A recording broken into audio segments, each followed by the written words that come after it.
Kalena dhammat sawanang etamang kalamuttamang. Video part 4. Khotbah tentang Salekha Sutta. Judul asal A Discourse on the Salekha Sutta oleh Mahasi Sayadaw.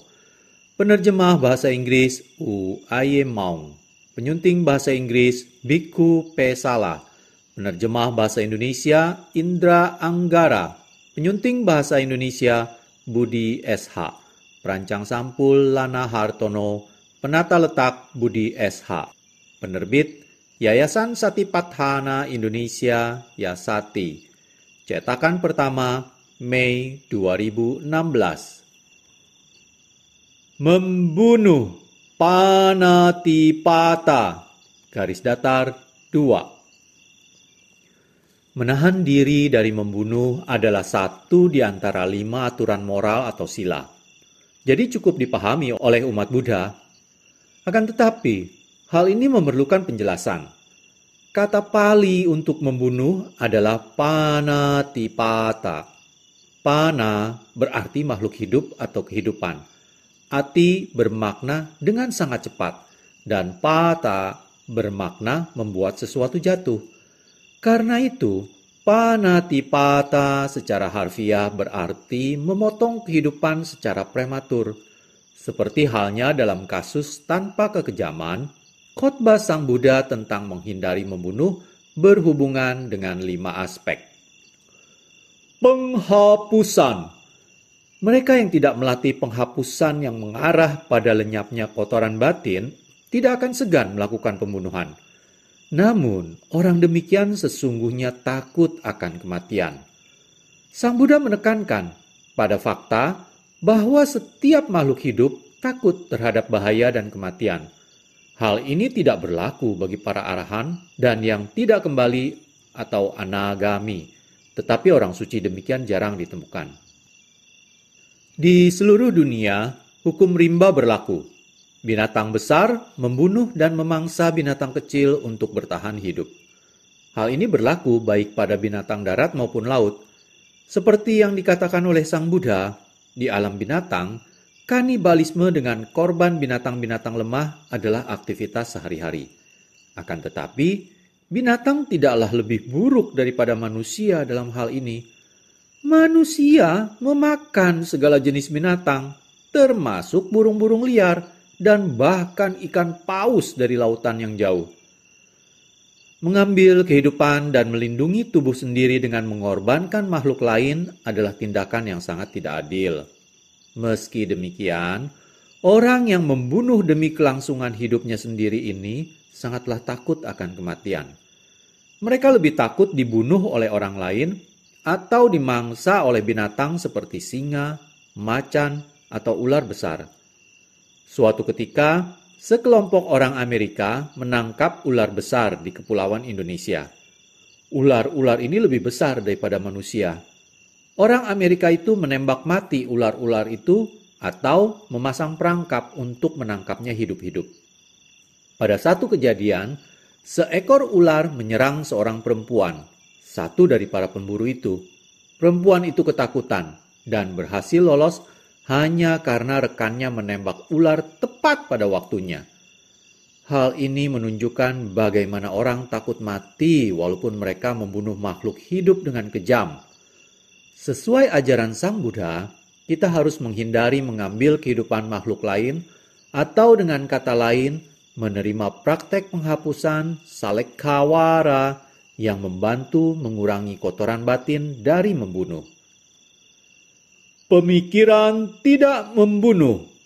Seperti halnya dalam kasus tanpa kekejaman, kita harus mengingat 4 aspek lainnya dari tidak membunuh. Kita harus melatih pikiran terhadapnya, Cittupandawara, dan mengikuti jalan tidak membunuh untuk menghindari jalan membunuh, Parikkamanawara. Kemudian, ada peningkatan aspek tidak membunuh, Uparibhagawara. Membunuh adalah perbuatan tidak baik yang mengarah menuju alam rendah atau kelahiran kembali di lingkungan manusia rendah dan malang. Beberapa orang mencapai kesuksesan dan kekayaan dengan mengorbankan kehidupan orang lain. Tetapi pencapaian mereka tidaklah bertahan lama. Mereka pasti menderita dalam siklus kehidupan. Di lain pihak, tidak membunuh mengarah pada keamanan dan kebahagiaan di alam kehidupan yang lebih tinggi. Mereka yang menghindari membunuh tidak akan kembali ke alam rendah. Mari kita memastikan kemajuan spiritual dengan cara menghindari membunuh. Terakhir, kita memiliki aspek tidak membunuh yang mendukung padamnya kotoran batin. Parinibbana wara. Absorpsi dan tidak membunuh. Menghindari membunuh adalah praktek moral. Jadi mengapa dijelaskan sebagai lebih unggul daripada absorpsi? Menurut kitab komentar, absorpsi ini dipraktekkan sebelum munculnya Buddhisme. Karena itu, absorpsi tidak mengarah ke pencapaian spiritual yang lebih tinggi dan nibbana. Sementara, tanpa kekejaman dan tidak membunuh, menerima dorongan dari Buddhisme sebagai bagian dari jalan menuju pembebasan total. Karenanya, umat Buddha menekankan praktek penghapusan. Dalam teks Pali yang menyinggung mengenai kepercayaan populer atas nilai spiritual yang tinggi dari absorpsi, rujukan ini ditujukan kepada beberapa biku dalam sasana. Tentunya hal ini berarti para biku dan juga para meditator Buddhis tidak mempraktekkan penghapusan jika ia menjadi terlalu berpuas diri dan bangga atas absorpsi-absorpsinya. Saya pikir, rasa puas diri yang dihasilkan dari pencapaian jhana tidak sebanding dengan kemajuan spiritual sesungguhnya. Tidak selaras dengan praktek penghapusan yang mengarah pada penghancuran total kotoran batin. Saya telah menyebutkan kasus Mahanaga dan Cula Sumana, dua praktek absorpsi yang tidak memperoleh pengetahuan transenden selama 60 tahun karena rasa puas diri. Jika bukan karena petunjuk Dhamma Dina, maka semua usaha dan aspirasi mereka akan menjadi sia-sia. Seperti petapa Alara dan Udaka. Dari sudut pandang Buddhis, absorpsi seharusnya tidak disamakan dengan penghapusan. Dalam praktek penghapusan Buddhis, seseorang harus mengatasi kotoran batin melalui moralitas, konsentrasi, dan kebijaksanaan atau pengetahuan pandangan terang. Kita harus bergantung pada moralitas untuk pelenyapan kotoran batin fisik dan ucapan, seperti membunuh, mencuri, berbohong, menghina, dan sebagainya. Sehubungan dengan pikiran tidak baik, kita harus menghalaunya melalui konsentrasi. Kita dapat mengembangkan kekuatan konsentrasi dengan cara latihan kasina, dengan memusatkan pikiran pada napas masuk dan keluar, atau dengan absorpsi dalam jhana. Konsentrasi pada pernapasan mungkin bertahan selama 5 atau 10 menit, sedangkan absorpsi dapat berlanjut hingga beberapa jam. Semua pikiran tidak baik dihalau dalam kondisi kesadaran ini. Akan tetapi, penaklukan kotoran batin melalui konsentrasi ini adalah sementara. Konsentrasi yang berulang-ulang pada kejijikan atas organ tubuh manusia akan membuat meditator menjadi enggan pada laki-laki atau perempuan yang sangat menarik. Tetapi, begitu menghentikan perenungannya, ia kembali terikat pada objek indria. Dengan kata lain, konsentrasi hanyalah penawar sementara bagi kotoran batin. Penyembuh permanen. Pengetahuan pandangan terang. Hanya pengetahuan pandangan terang yang memungkinkan kita mengatasi kotoran batin sepenuhnya. Ketika meditator mengamati dan mencatat objek-objek indria seperti penglihatan, suara, dan seterusnya, dengan penuh perhatian, ia menemukan bahwa objek-objek tersebut berlalu secara konstan. Demikian pula dengan kesadaran yang mengetahuinya. Tidak ada apapun yang kekal yang dapat ditemukan. Tidak ada kesan objek visual atau suara yang tertinggal dalam batinnya. Ia tidak dikotori oleh keserakahan atau kebencian sehubungan dengan melihat dan mendengar itu. Juga ingatan atas peristiwa apapun tidak mengarah pada kotoran batin. Karena kesenangan atau ketidaksenangan atas objek indria tidak timbul pada saat melihat atau mendengar. Dan pandangan terang atas ketidakkekalan dari setiap objek serta kesadaran yang mengetahuinya tidak menyisakan ruang bagi kecenderungan tidak baik. Perhatian murni adalah penting, karena meditator tidak akan bisa mengatasi kotoran batin yang bersumber dari objek indria yang lolos dari perhatiannya. Perhatian murni yang berkesinambungan dan kematangan pandangan terang membimbing kita pada kontak dengan nibbana dari jalan para mulia. Pencerahan demikian mencabut masing-masing kotoran batin pada tiap-tiap jalan mulia. Pada tingkat memasuki arus atau sotapanna, kepercayaan ego dan keraguan-raguan menjadi padam. Meditator tidak lagi melakukan perbuatan-perbuatan tidak baik seperti membunuh, mencuri, dan lainnya, yang dapat mengarah menuju kelahiran kembali di alam rendah. Pemasuk arus belum sepenuhnya terbebas dari keserakahan dan kebencian, dan masih mendambakan objek-objek yang menyenangkan atau terganggu oleh apapun yang tidak menyenangkan. Namun, keserakahan dan kebenciannya tidak cukup kuat atau jahat untuk membuatnya melakukan tindakan membunuh atau mencuri. Seorang pemasuk arus sejati sepenuhnya terbebas dari perbuatan-perbuatan tidak baik yang mengarah menuju alam-alam rendah. Ini adalah cara untuk menaklukkan kotoran-kotoran batin melalui pengetahuan pandangan terang. Praktek penghapusan mendatangkan penaklukan total demikian.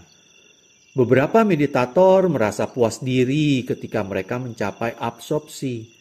Konsentrasi pada napas masuk dan keluar atau objek lain apapun seringkali menghasilkan kemantapan pada seluruh tubuhnya dan melupakan segaranya.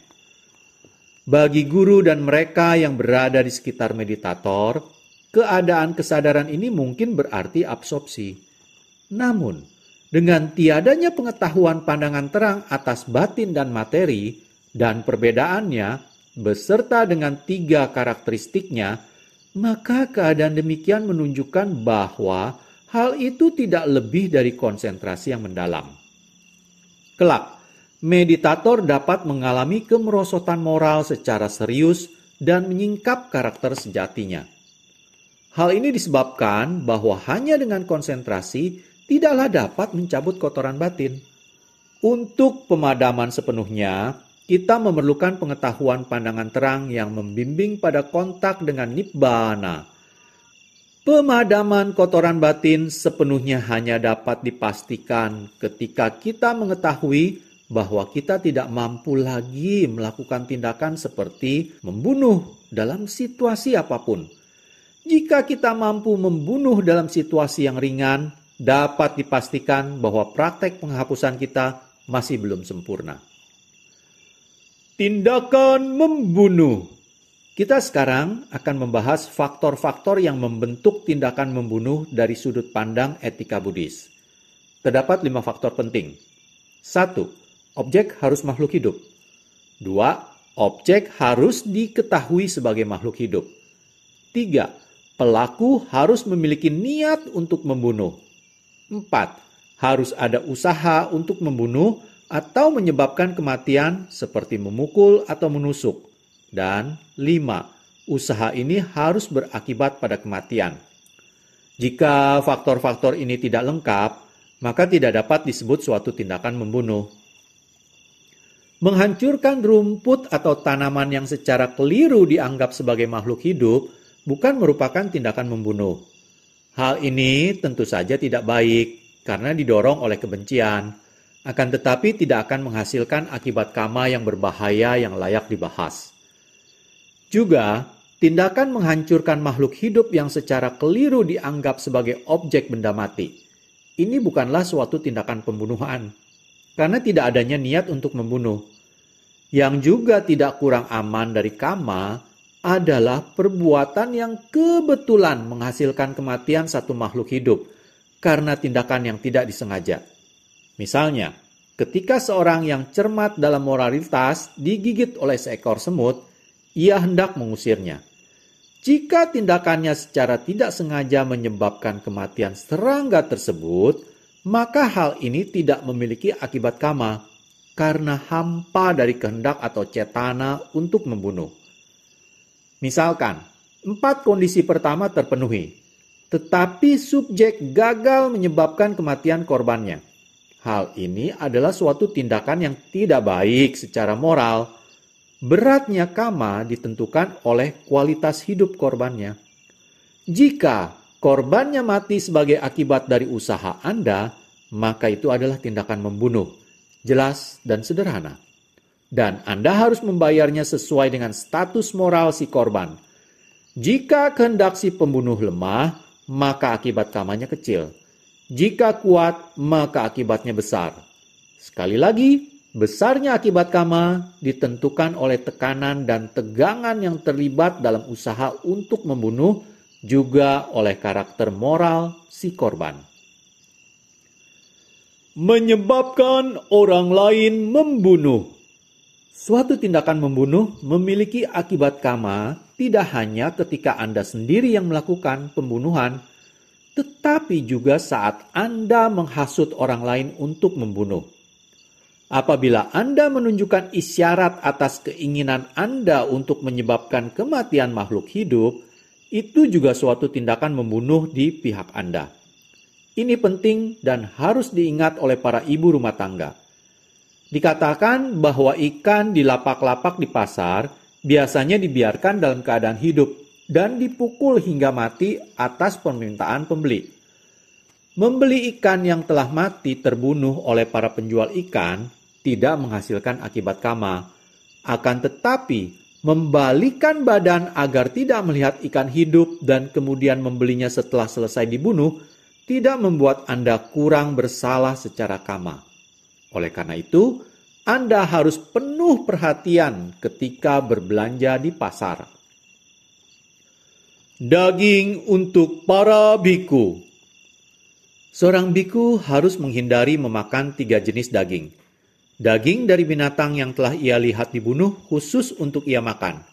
Daging dari binatang yang ia ketahui telah dibunuh untuknya. Dan daging yang menimbulkan keraguan atau kecurigaannya mengenai apakah pembunuhan makhluk sumber dari daging ini dilakukan untuknya. Di beberapa desa yang tidak ada penjual daging, kari ayam yang dipersembahkan oleh seseorang kepada biku tamu adalah mencurigakan. Jika ia tidak dapat melenyapkan keraguannya, tidaklah layak bagi biku itu untuk memakannya.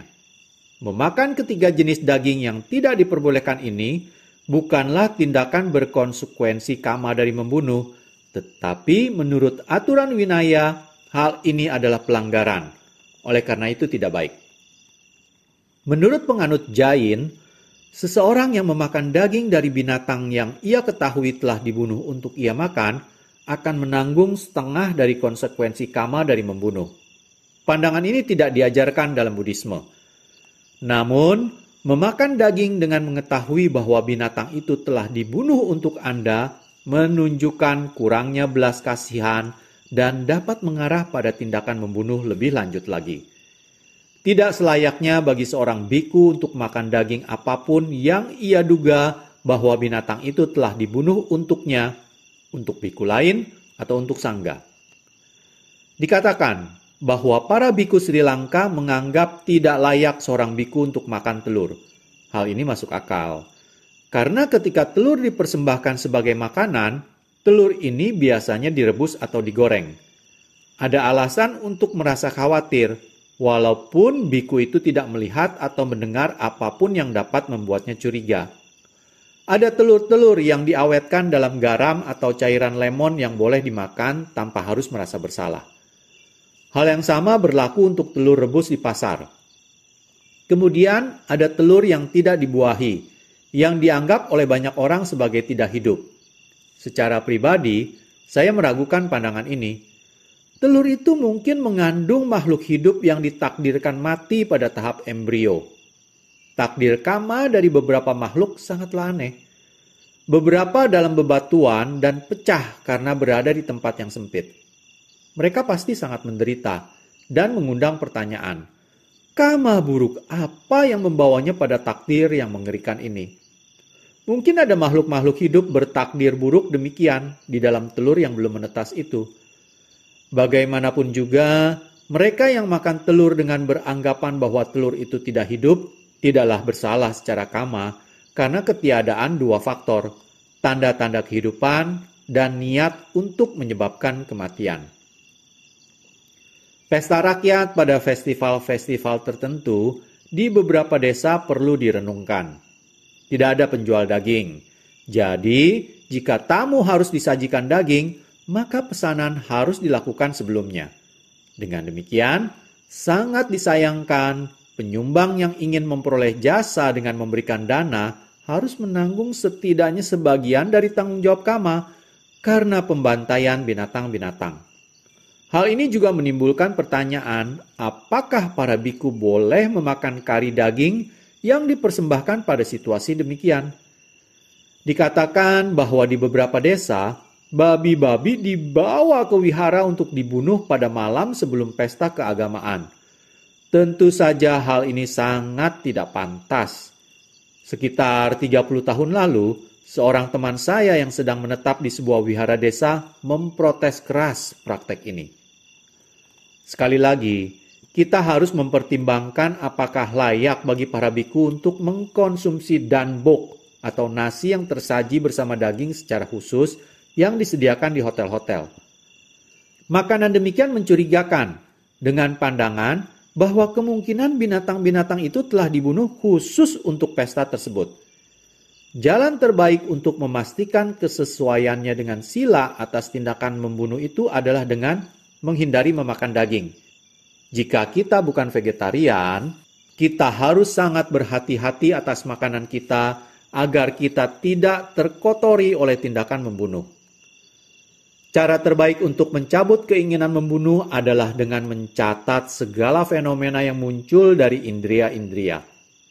Mereka yang tanpa perhatian penuh akan berkeinginan untuk menghancurkan makhluk-makhluk yang menyakitinya. Akan tetapi, meditator yang senantiasa penuh perhatian, yang menyadari ketiga karakteristik anicca, dukkha, anatta, tidak akan melihat atau mendengar objek-objek yang menyakiti mereka, apalagi berniat membunuhnya. Ketika digigit semut, seorang yang tanpa perhatian dan kejam akan seketika membunuh serangga tersebut. Seorang yang bermoral akan menekan keinginan untuk membunuh, oleh karena itu ia akan menyingkirkannya. Tetapi meditator yang penuh perhatian akan menyadari rasa sakit itu dan ia akan mengamati dan mencatat muncul dan lenyapnya rasa sakit itu. Oleh karena itu, ia tidak memiliki kebencian, apalagi keinginan membunuh. Jika rasa sakitnya tidak tertahankan, ia akan mengamatinya, tetapi tidak pernah dengan keinginan untuk membunuh. Batinnya tidak dapat diserang oleh pikiran-pikiran tidak baik, dan ia selalu bebas dari kotoran batin dari membunuh. Akibat-akibat kama dari membunuh. Sang Buddha menunjukkan akibat kama dari membunuh dan tidak membunuh dalam jawabannya atas pertanyaan Subha tentang ketidaksetaraan di antara manusia. Ada banyak sebab dari ketidaksetaraan. Kita dapat menjelaskannya melalui apa yang kita amati sehubungan dengan pengaruh keturunan dan faktor lingkungan seperti makanan. Akan tetapi, bahkan beberapa kembar identik pun tidak memiliki umur kehidupan yang sama. Jadi sekedar pengamatan kehidupan saja tidak dapat mengungkapkan problem perbedaan di antara manusia. Karena itu, kita harus mempertimbangkan dua penjelasan yang tidak berkaitan dengan data empiris. Pertama, mengandaikan adanya pencipta, sedangkan yang lainnya mengikuti hukum kama. Menurut pandangan pertama, dunia dan semua manusia diciptakan oleh pencipta atau apa yang oleh umat Hindu disebut Brahma. Kepercayaan pada sang pencipta telah lama muncul sebelum munculnya Buddhisme dan disebutkan dalam Pathika Sutta dari Digha Nikaya. Mereka yang percaya pada penciptaan menganut paham bahwa umur panjang atau pendek ditentukan oleh sang pencipta. bayi yang belum lahir. Akan tetapi, sulit untuk menjawab pertanyaan, mengapa beberapa bayi meninggal tidak lama setelah dilahirkan? Bayi-bayi malang seperti ini dapat ditemukan di mana-mana, tidak memandang apa agama mereka. Meskipun dengan perawatan anak dan dokter terbaik, masyarakat maju dan beradab masih harus menghadapi kematian bayi. Banyak wanita dengan insting keibuannya yang kuat mencurahkan perhatian besar pada perawatan anaknya. Namun anaknya tidak bertahan hidup lama. Di sisi lain, banyak wanita pedesaan memiliki banyak anak, walaupun mereka mungkin tidak begitu peduli terhadap anak-anak mereka. Jika kita percaya bahwa seorang bayi meninggal sesuai dengan kehendak pencipta, mengapa ia memperpendek hidup seseorang yang tidak bersalah? Mengapa ia memberi ketidakbahagiaan pada si orang tua yang dengan penuh keyakinan memujanya? Jawaban Sang Buddha. Menurut Sang Buddha, seorang pria atau wanita yang dengan kejam membunuh makhluk hidup lain dapat terlahir kembali di neraka, di mana ia menderita selama jutaan tahun. Jika setelah terbebas dari neraka, ia terlahir kembali sebagai manusia, umur kehidupannya akan menjadi relatif singkat. Khotbah Sang Buddha di sini menunjukkan hanya kemungkinan penderitaan bagi si pembunuh di dalam neraka. Namun, tidak semua pembunuh begitu terkutuknya pada saat kematiannya. Beberapa pembunuh mungkin terlahir kembali di alam manusia atau alam surga karena kebajikannya yang berlimpah. Seperti contohnya pada pejabat tinggi militer Mahanarada Kassapa Jataka yang adalah seorang jagal pada kehidupan sebelumnya. Namun, mereka harus membayar karma buruk mereka pada waktunya dan menderita di neraka selama bertahun-tahun. Jika mereka terlahir kembali sebagai manusia, mereka tidak berumur panjang. Jika karma mereka tidak cukup baik untuk menjamin kelahiran kembali di alam manusia, mereka menjadi binatang. Umur kehidupan mereka singkat dan biasanya mengalami kematian yang penuh kekerasan. Demikianlah, ayam dan bebek dibunuh untuk konsumsi manusia. Begitu pula dengan sapi, babi, dan kambing. Binatang-binatang di laut yang bertahan hidup dengan memangsa yang lemah, pada gilirannya akan dimakan oleh spesies-spesies yang lebih kuat. Makhluk hidup dengan umur kehidupan tersingkat adalah serangga yang hidup dengan bergantung pada tanaman pertanian. Mereka biasanya dibasmi karena ketakutan akan bencana paceklik. Singkatnya, kehidupan di alam binatang dari sudut pandang Buddhis sebagian besar disebabkan oleh tindakan membunuh dalam kehidupan sebelumnya.